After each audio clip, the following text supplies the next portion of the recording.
بانو قدسیہ کہتی ہیں کہ مرد کی سچی محبت کی حقدار صرف اور صرف وہی عورت بنتی ہے جو خود کو مرد کے احسار میں دے دیتی ہے، یعنی جس بات سے وہ منع کرے وہ منع ہو جائے، جس جگہ جانے سے روک دے تو وہ رک جائے، یعنی وہ اپنا سارا کنٹرول اس مرد کی حفاظت اس کے ذمہ کر دیں، وہی اس کے دل پر حکمرانی کر سکتی ہے۔ بانو آپا عملی طور پر خود اپنی زندگی میں اپنے شوہر اشفاق احمد کی کس قدر اطاعت گزار تھیں، اس کی ایک جھلک آپ کو دکھائی دیتا ہوں۔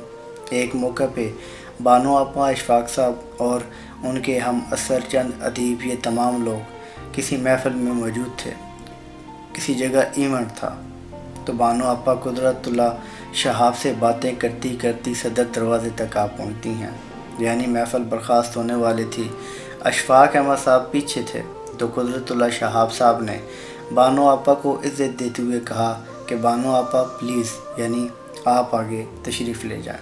تو بانو آپا مڑ کر پیچھے کی طرف دیکھتی ہیں کہ ابھی اشفاق احمد نہیں آئے، تو قدرت اللہ شہاب بھی چونکہ پڑھے لکھے تھے اور وہ بڑے اوپن مائنڈڈ لوگ ہوتے ہیں، ان کے ویژن، ان کے کردار بڑے عظیم لوگ تھے، تو کہنے لگے کہ بانو آپا بس کریں، آ جائیں، یعنی کہنے کا مطلب تھا کہ اتنا بھی آپ اطاعت گزار نہ بنے کہ اشفاق صاحب کے ساتھ ہی باہر جائیں گی۔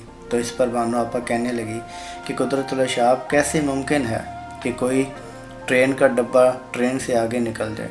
دیکھو ہم سب ٹرین کے ڈبے ہیں اور اشفاق احمد ہمارے گھر کا انجن ہے، لہٰذا میں ڈبہ جو کبھی انجن سے آگے نہیں نکل سکتی۔ اشفاق صاحب کا انتظار کرتی ہوں۔ اشفاق صاحب آئے اور پھر وہ گھر تشریف لائے، اور شاید یہی وجہ تھی کہ بانو آپا نے اشفاق صاحب کے چلے جانے کے بعد بہت سے اعترافات بھی کیے کہ جو کہ اشفاق صاحب کے اعلیٰ کردار کی مثال تھے، اور بانو قدسیہ نے یہ وصیت فرمائی کہ میرے مر جانے کے بعد مجھے اشفاق احمد صاحب کے قدموں والی سائڈ پہ پیروں کے قریب دفنایا جائے، یہ میری خواہش ہے۔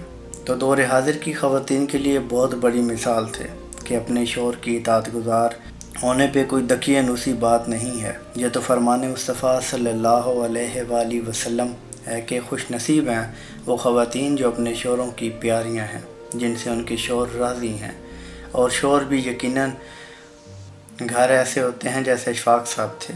جو بانو آپا اعترافات بھی کہتی ہیں کہ وہ شخص تھا جو میری زندگی میں موجود تھے، جو میرے آگے 2 قدم چلتے ہوئے ہٹو بچو ہوشیار باش کہتے ہوئے، تاکہ میرا کندھا کسی انجان کندھے سے بھیڑ نہ جائے۔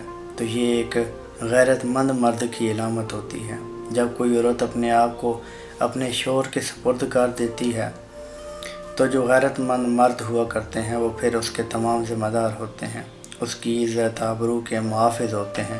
مجال ہے اس کی عزت، اس کی ناموس پر، اس کے کردار پر، اس کے کسی بھی پہلو پر نقطہ اٹھا سکے، کوئی انگلی اٹھا سکے، وہ مرد اس کا محافظ ہوتا ہے۔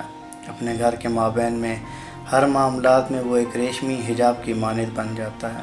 اپنی عزت بچانے کے لیے تو مرد کا گھر میں بڑا رول ہوتا ہے۔ تو ایسا نہیں ہے کہ تمام تر ذمہ داریاں عورتوں پر ڈال دی جائیں اور خود آپ کو استنصاع حاصل ہو، ایسا نہیں ہوتا۔